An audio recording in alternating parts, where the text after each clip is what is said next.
Welcome to online presentation. This is the Pharmacology and Therapeutics for NTA Level 5, and today we are going to discuss about session number 3, which is metabolism of drugs. By the end of this session, students are expected to be able to describe reaction involved in drug metabolism, describe factors affecting drug metabolism, describe factors first pass effect, describe kinetics of metabolism, explain clinical importance of drug metabolism.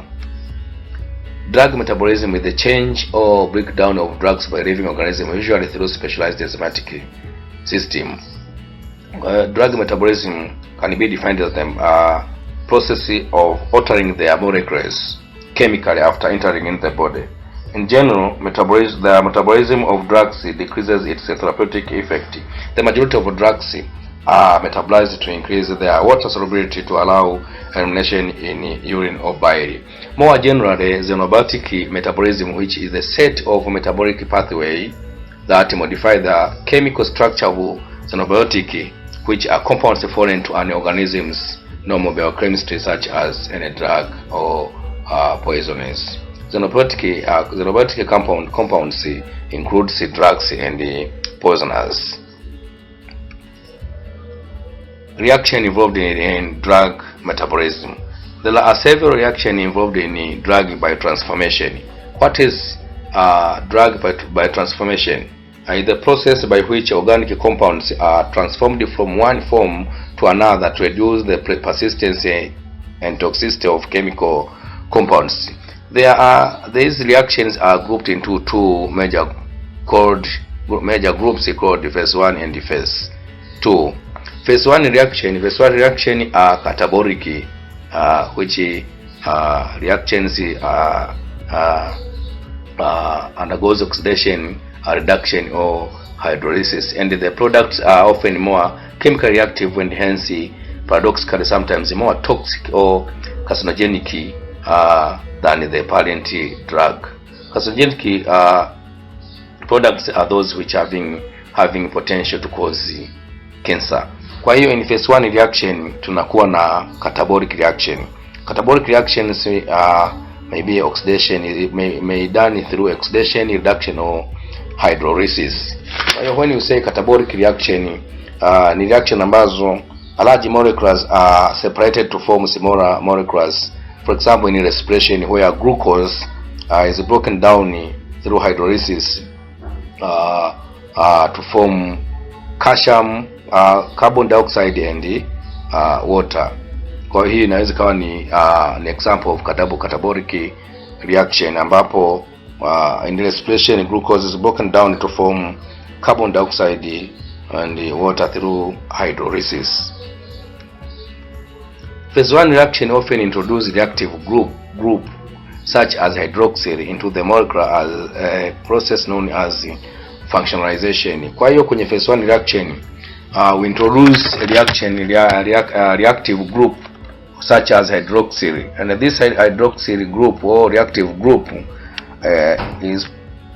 is where the point of attack is happened. The conjugating system to attach a substance such as glucuronide explains why a phase 1 reaction is so often precede phase 2 reaction, kwa sababu presence of reactive group. Kwa hiyo tuna expect kwamba the phase 1 reaction will lead into second phase, which is phase 2 reaction, kwa sababu ya presence of reactive group ambayo inaweza kuwa ni hydroxyl group, and this is the introduction of reactive group is what we call functionalization. This group then serves as the point of attack for conjugating system to attach a substituent such as a glucuronide, and this explains why phase 1 reaction so often precede the phase 2 reactions. Phase 1 reactions take place mainly in the liver, where many hepatic drug metabolizing enzymes including CYP 450 enzymes are involved. This reaction of phase 1 takes place in the liver because there is many hepatic drug metabolizing system. This metabolizing system enzymes, it includes CYP450 ambayo inapatikana kwenye liver. In general, phase 1 reaction includes hydroxylation, deacrylation, deamination, desulfuration, dechlorination, hydrolysis and reduction reactions. Phase 2 reaction. Most of phase 1 metabolites are more poor, hence expected to be readily excreted. However, some drugs are not eliminated rapidly, require a further reaction involving an addition of endogenous glucuronic acid, sulfuric acid, amino acid, or acetic acid to form highly polar conjugate for elimination. As we saw kwamba kwenye phase 1 reaction there is introduction of reactive group kama alivyosema hydroxyl, the process what we call functionalization. Pale kwenye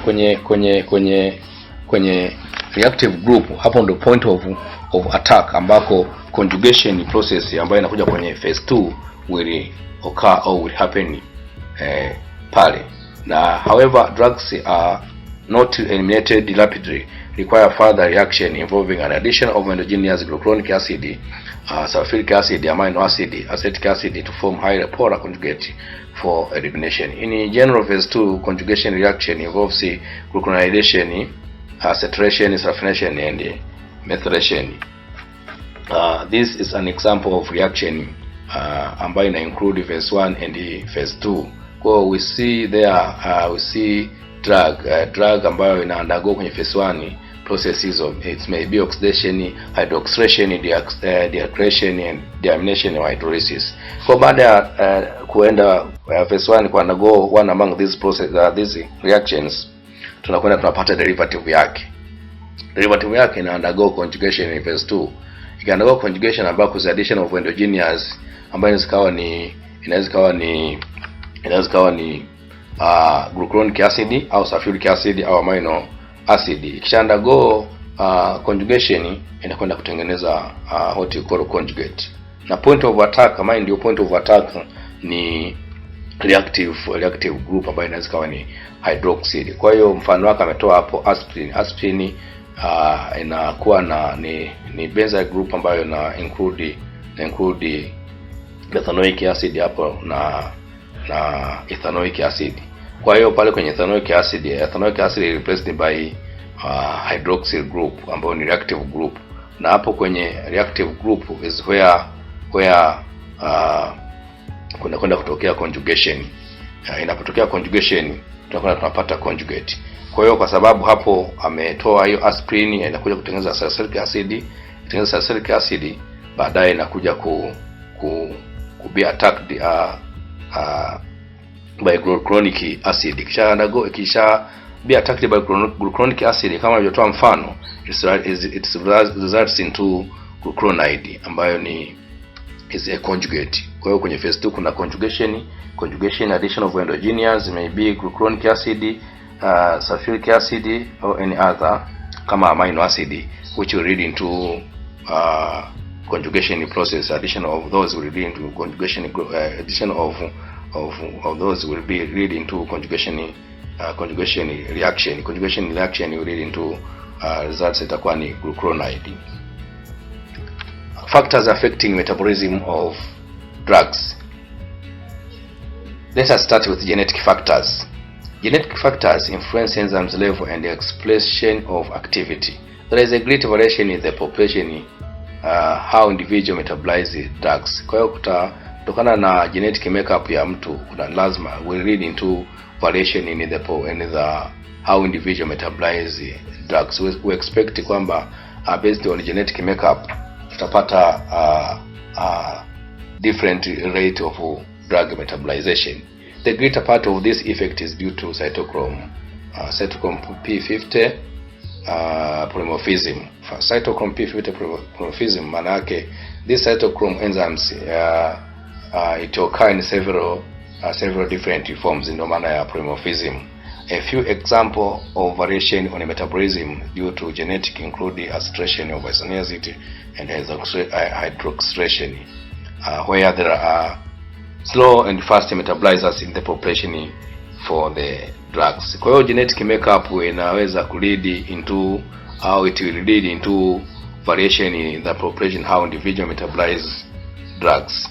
Diet and environmental factors. Cigarette smokers metabolize some drugs faster than non-smokers because of enzymes induction. This cigarette will induce enzymes, and if we induce enzymes, that means some of people who smoke cigarettes will metabolize some drugs faster compared to those who does not smoke. Some foods and drinks also affect drugs metabolism. For example, grapes juice decrease the metabolism of some drugs because of enzymes inhibition. Some foods may or drinks, for example, grape juice decrease the metabolism of some drugs because of interaction of enzymes inhibition. Kwa hiyo unaweza kuta kama hizi grapes juice sasa mara nyingi sana huwa zinafanya inhibition of enzymes, na zikifanya inhibition of enzymes definitely will affect drug metabolism. Age and sex. A decreased metabolism of drug is observed in clinical practice in very young patient due to immature enzymes and very old patient due to deterioration of liver. Hapa ni kinyume. Unapokuwa mtoto, there is enzymes is immatured, na unapokuwa mtu mzima there will be deterioration of the liver, and if there will be deterioration of the liver, definitely hata ufanyaji kazi wa enzymes nao utakuwa umeshuka. A variation in metabolism based on sex difference in human is reported for ethanol, salicylates, some benzodiazepines, estrogens and propranolol. Kwa hiyo hapa tunaona kwamba variation katika sex, variation katika gender ina lead into different of metabolism, na amechukulia mfano kwenye ethanol, one among the type of alcohols, salicylates, some benzodiazepines, estrogen and propranolol. Tunaweza tukaangalia, you may be asked how does gender affect alcohol metabolism? How does gender affect alcohol metabolism? Gender differences in alcohol metabolism, male and female, differ in their ability to metabolize alcohol.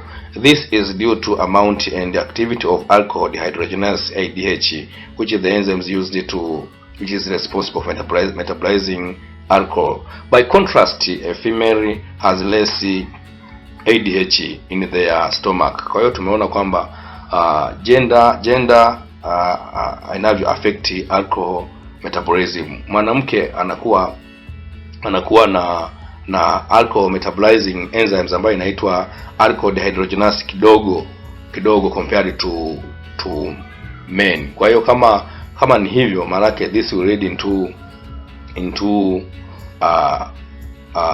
poor metabolization of alcohol kwa mwanamke compared to that of mwanaume. And why women absorb and metabolize alcohol different than men? Kama tulivyoona hapo juu kwamba kutokana na kwamba mwanamke ana alcohol dehydrogenase enzymes kidogo, sasa this will lead into poor metabolization of alcohol. But why women absorb and metabolize alcohol different than men? Women generally have less body water, ambao is approximately 52% compared to that of men, which is 61% of similar body weight. Unapolinganisha watu ambao wana uzito sawa, mwanamke na mwanaume anakuwa na maji mengi mwilini ambao ni 61%, mwanamke anakuwa na 52%. Sasa haya maji ambayo anakuwa nayo sasa, so that women achieve higher concentration of alcohol in the body after drinking and the equivalent amount of alcohol. Kwa hiyo unakuta mwanamke anakuwa ana achieve higher concentration of alcohol in the body rapidly compared to that of men. But women appears to eliminate alcohol from the blood faster than men kwa sababu ya liver volume per unit body mass. Kwa hiyo mwanamke ana large liver volume per unit mass. Kwa hiyo unamkuta mwanamke ana eliminate alcohol mapema sana compared to mwanaume, and this is because alcohol is metabolized almost entirely in the liver. Kwa hiyo huo ni mfano wa kuonyesha kwamba age and sex zinavyoweza kutofautisha katika drug metabolization, na tumespecify mfano wetu kwenye alcohol. drug interaction. Drug interaction. Drug known to be enzymes inducers or enzymes inhibitors can affect metabolism of other drug when administered concomitantly. Kwa hiyo kuna baadhi ya dawa ambazo they are enzyme inducers na zingine they are enzyme inhibitors. Tutaona tutakapokuwa tunasoma enzymes, what are enzyme inducers and what are the enzymes inhibitors. Kwa hiyo kuna hizi dawa zinapokuwa zimemezwa au zimebe administered concomitant na dawa zingine, kwa sababu ya ability of inducing enzymes or ability of inhibiting enzymes, it will lead into affecting, or they will affect drug metabolism. Disease. Some acute or chronic disease condition decrease greater hepatic metabolism. Such condition includes alcoholic hepatitis, alcoholic cirrhosis, and drug or viral induced hepatitis. Kwa hiyo kuna baadhi ya magonjwa ambayo yana affect hepatic metabolism. Magonjwa kama hayo ndio aliyotaja hapo: alcoholic hepatitis, alcoholic cirrhosis, and drug or viral induced hepatitis. Fast pass effect. Some drugs are extracted so efficiently by the liver or gut wall that the amount reaching the systematic circulation is considerably less than the amount absorbed.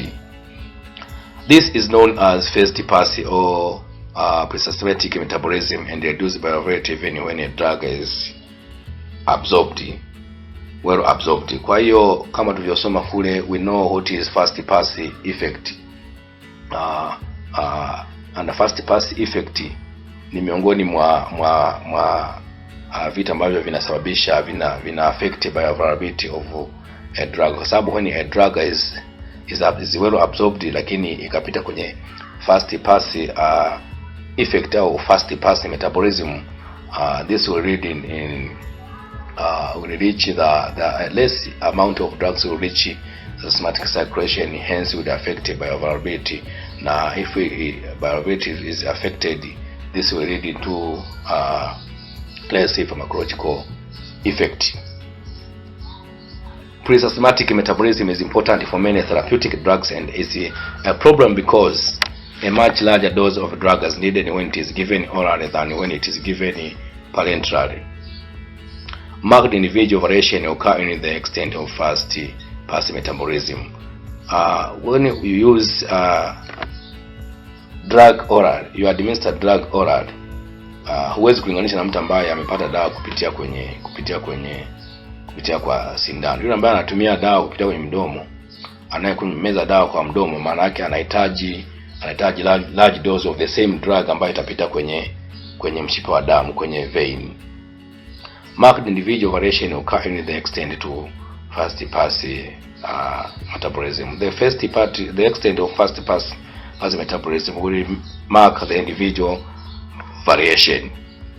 Example of drugs that undergoes fast pass metabolism as follows. Unaweza kuzipitia hapo kama zilivyoandikwa. Hizi dawa zote zinaonekana kwamba lazima zipite kwenye fast pass metabolism. The fast pass effect can be avoided greatly by administration of drugs through intravenous sublingual route and the use of transdermal patches. Kwa hiyo kama ukitaka kuavoid fast pass effect, lazima utameza dawa kupitia hizi njia ambazo intravenous route, sublingual route and the use of transdermal patches. Kinetics of metabolism. Drug metabolism involves first order kinetics and zero order kinetics. First order kinetics or linear kinetics. Most drugs are metabolized through first order kinetics and is observed in most clinical situations. In the first order kinetics, the rate of metabolism of drug is directly proportional to the concentration of free drug. That means a constant fraction of drug is cleared per unit time. In first order kinetics, the rate of metabolism of a drug is directly proportional to the concentration of free drugs. That means when you increase the rate of the free drug, utaongeza rate of metabolism nao itaongezeka. Ndio maana amesema kwamba a constant fraction of drug is cleared per unit time. You increase the amount of free drug to be cleared, and the time will be increased. And this is expressed clearly kwenye chemistry. In chemistry kwenye reaction anasema kwamba if you doubled the reagents in reaction, you are supposed the rate of reaction will be doubled. As you increase the amount of reagent, lazima increase na the rate of reaction will be increased. Hapo ni kwenye first order kinetics. Kwa hiyo even kwenye drugs, when you increase the amount of drug to be metabolized, and the rate unit time will be increased. Constant fraction of drug is cleared per unit time. The drug concentration halves predictably according to fixed time of intervals. When you plot this on semi-logarithmic scale, the relationship of concentration and time is linear. The first order actually comes from chemistry. When doubling the concentration of reagents, also doubling the reaction rate. Kama tulivyoona kule, kama nilivyosema kwamba in chemistry when you double the concentration of reagent, the rate of reaction will be doubled. Hata kwenye dawa kwamba the amount of drug to be metabolized per unit time is constant kwenye first order kinetics. Lakini in zero order kinetics, when doubling the concentration of reagents, no effect on the rate of reaction. We see these are graphs zinazoonyesha fast pass metabolism. Fast pass metabolism tuliona hapo kwamba T half, hiyo ni half life. Tumeona kwamba ukiongeza the rate of metabolism ina depend on the drug to be metabolized, the amount of drug to be metabolized. Kwa hiyo as increase amount of drugs, lazima na rate of reaction iongezeke, kama tulivyoona huku kwamba in the first order kinetics, the rate of metabolism of drug is direct proportion to the concentration of the free drug.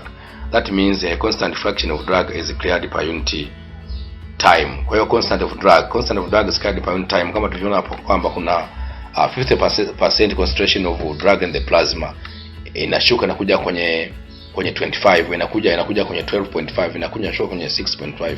Maana hapo kunakuwa constant of drug to be cleared, the amount of drug to be cleared, na time iliyotumika ni tuseme ni 1 second or 1 minute.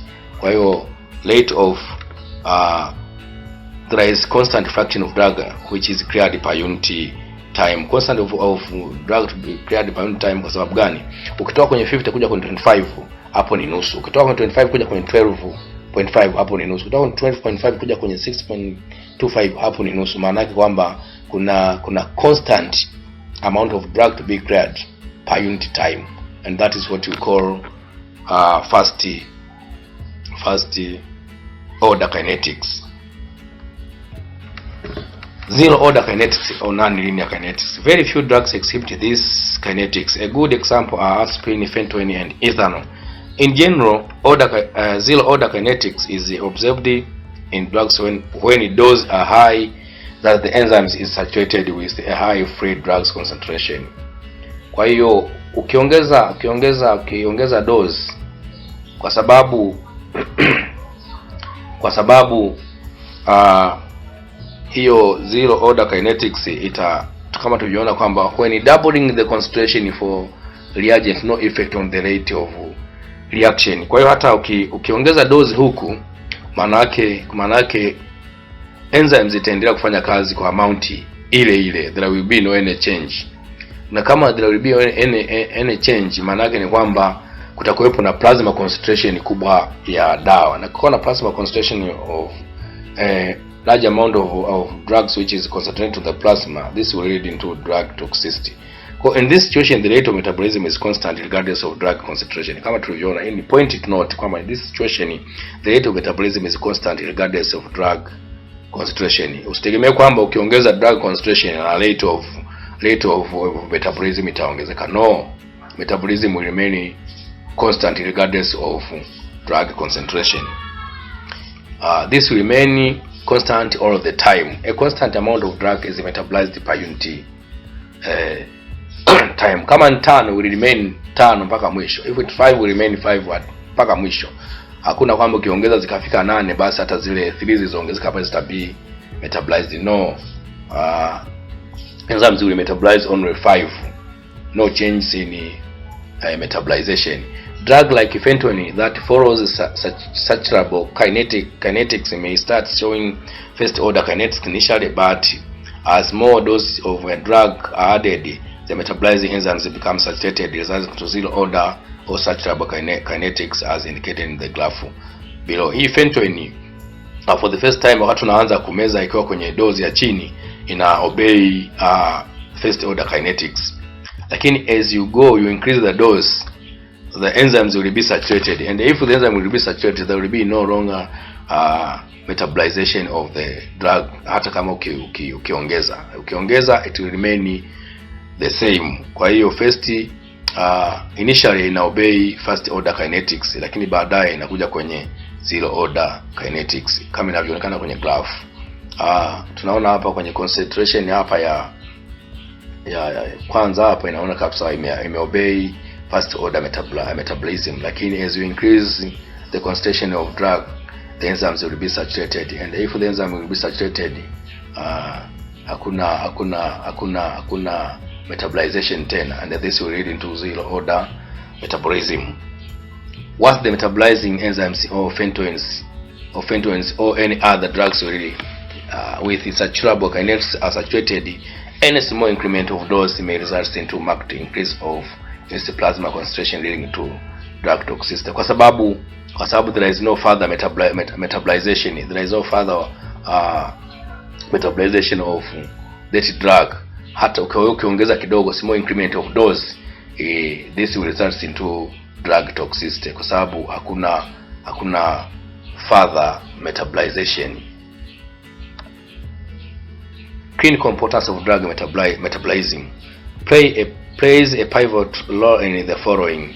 Lipophilic drugs, when metabolized, are converted to a more polar form which is easily eliminated through the kidney. Kwa hiyo lipophilic drugs kama tulivyoona, I think you know what are lipophilic drugs.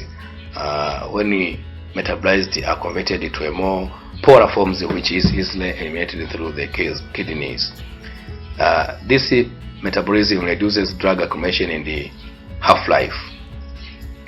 Prodrugs are converted to their active in order to produce their pharmacological actions. In some cases, the metabolism of a drug may result into toxic metabolites in the body. Key points. Metabolism of drugs mainly takes place in the liver through phase 1 and phase 2 reactions. Metabolism of drugs may either fall first or zero order kinetics. Metabolism makes a non-polar drug to be polar, which will be readily excreted through kidneys. Evaluation. What are organs involved in metabolism? What are the factors affecting metabolism of drugs? What are types of enzymes involved in what types of enzymes are involved in phase 1 metabolism of drugs? This will be the end of our presentation.